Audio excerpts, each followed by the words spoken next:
কবে আমার দিন শেষ হয়ে যায়, কবে আমি চলে যাই। এই যে নদীটা দেখছেন, এটা বরিশালের বিখ্যাত। নদীর পাড়ে চলে আসলাম। গ্রামের মেঠো পথ ধরে হেঁটে চলছি নদীর পাড় ধরে। ধান, নদী, খাল, এই তিনে বরিশাল। দাঁড়িয়ে আছি আড়িয়াল খাঁ নদীর পাড়ে। আসছিলাম শায়েস্তাবাদ একটা জরুরি কাজে। কাজ সারতে সারতে নদীর পাড়ে চলে আসলাম। আসার পরে এইখানে প্রাকৃতিক সৌন্দর্য দেখে চোখটা আটকে গেল। তো চিন্তা করলাম কিছুটা সময় এই গাছের ছায়ায় নদীর পাড়ে দাঁড়িয়ে এই প্রাকৃতিক সৌন্দর্যটা উপভোগ করি। জানি না কবে আমার দিন শেষ হয়ে যায়, কবে আমি চলে যাই। এই অল্পটুকু সময়ের মধ্যে আমাদের এই ছোট জীবনে যতটুকু সময় পারা যায় প্রাকৃতিক সৌন্দর্য উপভোগ করতে হবে। এখন দুপুর 2টা, দাঁড়িয়ে আছি আড়িয়াল খাঁ নদীর পাশে বরিশালের। হঠাৎ করেই দেখতে পেলাম একটা উড়োজাহাজ মাথার উপর দিয়ে উড়ে চলে যাচ্ছে। ক্যামেরা ঘুরিয়ে জুম করতেই হারিয়ে চলে গেল মেঘের ভিতরে। গ্রামের মেঠো পথ ধরে হেঁটে চলছি নদীর পাড় ধরে।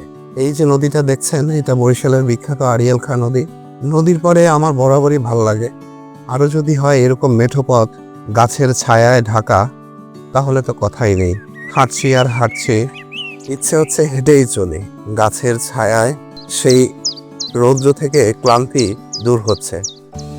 এত সুন্দর একটা জায়গা যা বলে বোঝানোর নয়। গাছের ছায়ায় যে কি সুন্দর প্রশান্তি, আর ঝিঝি পোকার ডাক, আর শীতকালের যে আবহমান প্রাকৃতিক ঘ্রাণ, সেটা খুব স্পষ্টভাবেই পাওয়া যাচ্ছে। নদীর পাড়ে যাদের বাড়ি, তাদের জীবিকা নির্বাহের একমাত্র পথ হচ্ছে এই জাল। তারা মাছ ধরে জীবিকা নির্বাহ করে নদী থেকে। বাংলাদেশের কিংবদন্তি গায়ক গুরু নগরবাউল জেমসের একটা সুন্দর গানের কয়েকটি লাইন মনে পড়ে গেল। সুস্মিতার সবুজ ওড়না উড়ে যায়, ছুঁয়ে যায় নিঝুম মফস্বলের সবুজ মাঠ, ছুঁয়ে যায় দুঃখিনী মায়ের দুঃখিনী ললাট। দূর আধারে, দূর জঙ্গলে, ওই পাহাড়ে, ওই সাগরে, ছুঁয়ে ছুঁয়ে চলে যায়, বাধাহীন উড়ে যায়। নীল আকাশ ছুঁয়ে যায়, রাত দিন উড়ে যায়। কাজল দিঘি ছুঁয়ে যায়, ছুঁয়ে যায় যমুনার বুকের মলাট, ছুঁয়ে যায় আকাশের নীল সীমানা, ছুঁয়ে যায় পথিকের পায়ে হাঁটা পথ, ছুঁয়ে যায় আমার বুকের জমাট। সুস্মিতার সবুজ ওড়না উড়ে যায়, ছুঁয়ে যায় নিঝুম মফস্বলের সবুজ মাঠ, ছুঁয়ে যায় দুঃখিনী মায়ের দুঃখিনী লালাট। দূর আধারে, দূর জঙ্গলে, ওই পাহাড়ে, ওই সাগরে, ছুঁয়ে ছুঁয়ে চলে যায়, বাধাহীন উড়ে যায়।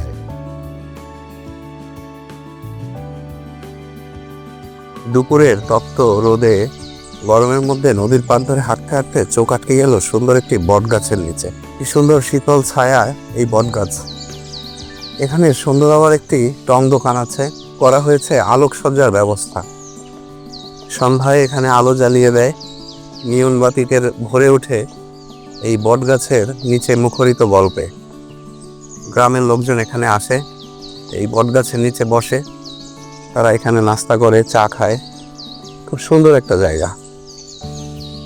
বন্ধুরা, আমি প্রকৃতিপ্রেমী মানুষ। বাংলার রূপ, বৈচিত্র্য ও প্রাকৃতিক সৌন্দর্যগুলো তুলে ধরার চেষ্টা করি আমার ব্লগের মাধ্যমে। অনেকের ভালো লাগে, অনেকে আবার ভালো লাগে না। অনেক কষ্ট করে ভিডিওগুলো ধারণ করি, এডিট করি, তারপর এগুলো আপনাদের জন্য প্রকাশিত হয়। কিন্তু সেই কষ্টের বিনিময়ে আপনাদের সাপোর্ট সেরকম পাই না, যা খুবই কষ্টের আমার জন্য। যদি আমার কাজ আপনাদের ভালো লাগে, তাহলে অবশ্যই লাইক, ফলো, শেয়ার ও সাবস্ক্রাইব করে পাশে থাকবেন। আবার আপনাদের সাথে দেখা হবে। ততক্ষণ পর্যন্ত সবাই ভালো থাকবেন। আল্লাহ হাফেজ।